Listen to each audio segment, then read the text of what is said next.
Hi, I'm Jacob Heilbrunn, the editor of the National Interest, and I'm here today with my guest, Sam Tanenhaus, writer-at-large for the New York Times, the former editor of the New York Times Book Review, and I think it's safe to say one of America's leading journalists and intellectuals. Sam's an expert on conservatism, among other things. Sam, I know you're working on a big piece on Rand Paul right now. Where does Paul fit in with the libertarian movement, and how is he positioning himself in the Republican Party? Well, these are the big questions, Jacob. He is, to some extent, the heir to his father's movement, former congressman and three-time presidential aspirant Ron Paul. But Rand Paul himself uses the term libertarian Republican. I don't know if he originated it, maybe you do, but he seems to be the first major politician who actually identifies himself that way. So his argument is that he is less a figure attached to the libertarian movement, which has its own party. Libertarians have fielded presidential candidates since 1972, including Ron Paul in 1988. But as someone who represents that particular wing of the Republican Party, which is an anti-tax, anti-big government, maybe anti-government altogether, and certainly anti-interventionist.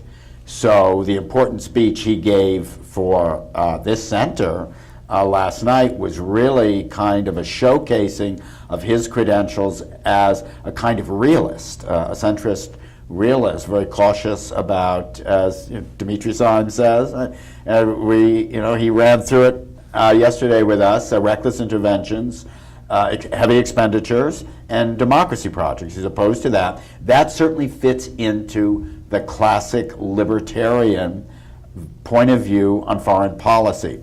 So the question then becomes, does the strain of libertarianism Rand Paul seems to be representing, a Republican-style moderate libertarianism, actually connect with at least some part of the electorate? And I'd be curious to know what you think.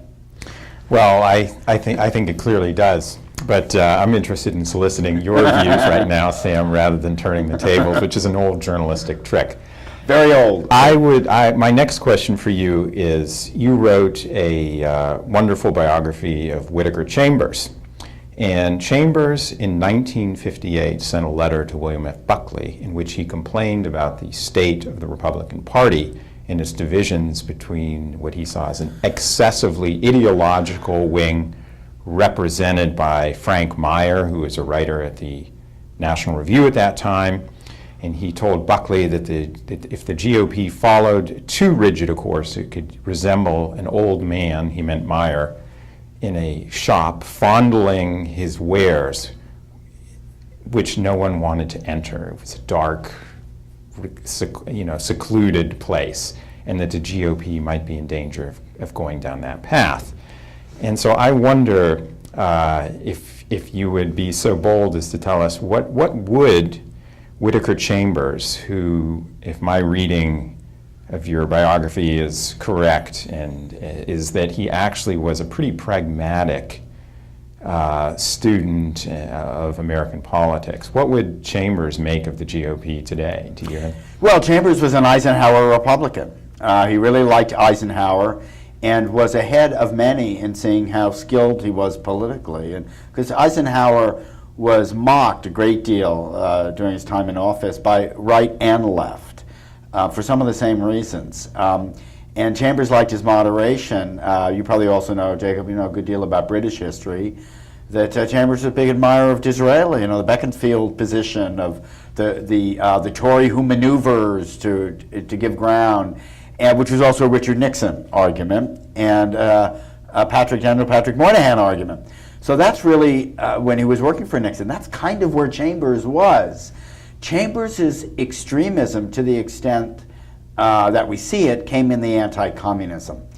And because he was an ex-communist. Somebody said, I hate all communists, including anti-communists. Most of the extreme anti-communists and big communists, and Chambers was one of them. And there were many of them on the staff of National Review, ex-communists or leftists of one kind or another. And there was a tendency for some of them to continue to see politics in apocalyptic terms. And Chambers himself was guilty of that. for much of his life. At the very end, he really began to moderate. It took him a while to get there. I think Christopher Lasch, the social historian, said Chambers is one of those people who went from the far left to the far right with ever stopping just at a sort of liberal middle. I think at the very end he did get to the liberal middle. The Republican Party that seemed to move or drift toward extremism. In his day, it was with a figure like Joe McCarthy, whom he disliked and distrusted. Then it became Barry Goldwater. Then it was moderated somewhat by Reagan. And then we've seen it bubbling up repeatedly ever since. My guess is he would have been uncomfortable with that because he accepted the welfare state, accepted the New Deal, and in his period, 1958, you're talking about, it's 23 years after Social Security has been passed. It's still institutionalized, but feels fairly new.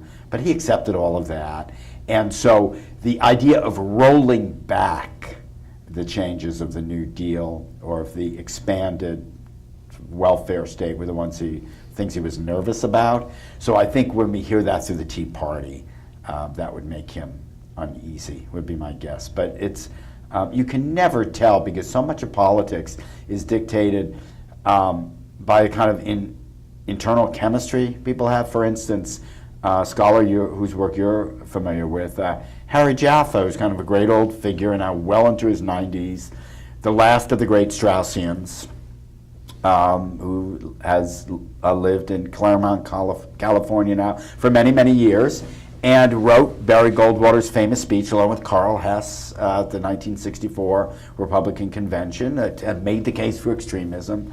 Well, Harry Jaffa, when I spoke with him in 2010, considerable length, was very skeptical of the Republican Party, where it had gone. He said they've chased the so-called moderates out, now all we have are the nuts. This was after the 2010 election, but he loved Sarah Palin. Mm-hmm. He liked her. A lot of old guys like her, and he was one of them. So with Chambers, you can never tell. Sometimes you feel a kind of chemical bond with somebody, and what they say makes sense to you. You mentioned one of your favorite themes, which was Disraeli, Dwight Eisenhower, Richard Nixon. In your book on conservatism, I think you said that Richard Nixon was one of your favorite, if not your favorite president. Was that, why? Well, Nixon's my favorite president. It doesn't mean I think he was the best president by any stretch, although I think he was one of the most gifted. And this idea that he was pure oaf is mistaken. I think he was tormented. What I like about Nixon, it's funny, it comes to this kind of chemical bond thing. I really like that someone so introverted, it fascinates me, would get involved in politics and succeed at the level he did. I mean, this is someone who would have been awkward in this conversation, Jacob. And yet, he was elected as Teddy White points out in his underrated book, The Making of the President, 1972. People stopped reading the books by then, but that's actually a good one. That Nixon, along with Franklin Roosevelt, they were the only two figures to have won, been on 4 winning national tickets. Roosevelt the 4 times as president, and Nixon the 2 times as vice president and 2 times as president, and both lost as well. Roosevelt, when he ran as Cox as vice president, I guess it was in 1920, that devastating loss. The only major election Nixon ever lost, major national election, was by a rounding error to the most charismatic man, John F. Kennedy, in modern American political history. And even that one, Nixon might actually have won. So he had this weird ability to connect with the public, and that's what gets missed in a lot of assessments with him. So all these qualities in Nixon, the awkwardness, the anger, the sort of repressions, to me those seem very American values, American sort of temperamental qualities, and that's what I identify with Nixon. It's a kind of personal thing. I mean, he's like, if you're a geeky kind of loser, he's your guy. He actually got elected. I think there's something reassuring about that. Also, his demons are the American demons. You know, the guy who comes from the hinterland, really, lower middle class is putting it charitably. If you've ever seen the little house at the Nixon Library, which they either rebuilt or just saved, preserved, that's adjacent to the Nixon Library in Yorba Linda, you see the little place he grew up in. I mean, it's the authentic American bootstrap story, much more so than we're used to from a lot of the presidents who followed. So in a way, Nixon's a very American figure. And so to me, when he's viewed as this really alien, criminal, outsider and all the rest, we're kind of denying a part of our identity. That's why I find him endlessly interesting. The last thing I'll say about that is there's almost more good writing about Nixon than I think probably any other modern president, and not as much as there is, say, about Lincoln, who's the giant, but among modern presidents, if you take Gary Wills's book, in particular, I actually like Robert Coover's novel, The Public Burning. I like the Nixon chapters in it. It's an apocalyptic novel, but I think that is really good. Some of the journalism, Richard Revere's journalism on Nixon, is really good, fascinating stuff. I think whenever people write about Nixon, he seems to bring out this quality in them. As writers, there's the American story is there, and to me, all that makes him interesting and likable. I find Nixon easy to like.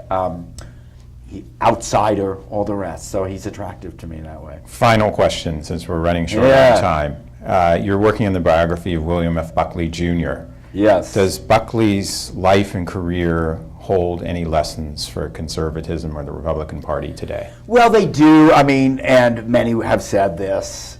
He really just raised the level of like serious civil political discourse. Buckley was a firebrand in his youth, which we sometimes forget, and he was very provocative and a little bit of a name caller, but then he matured out of that.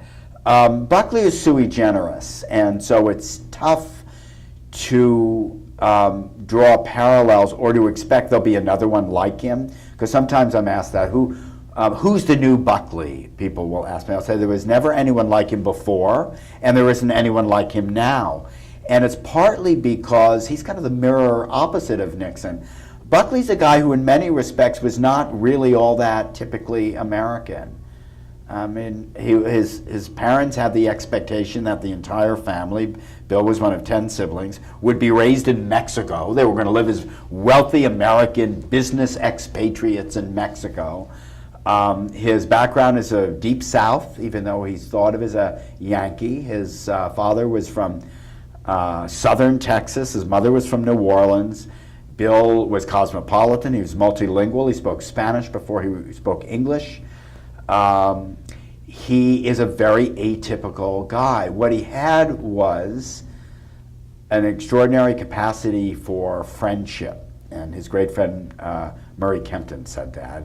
One of his books is dedicated to Bill, and he said to Bill Buckley, who has a genius for friendship. And that we don't see. So Buckley was a great friend of George McGovern's, for instance. They just liked each other.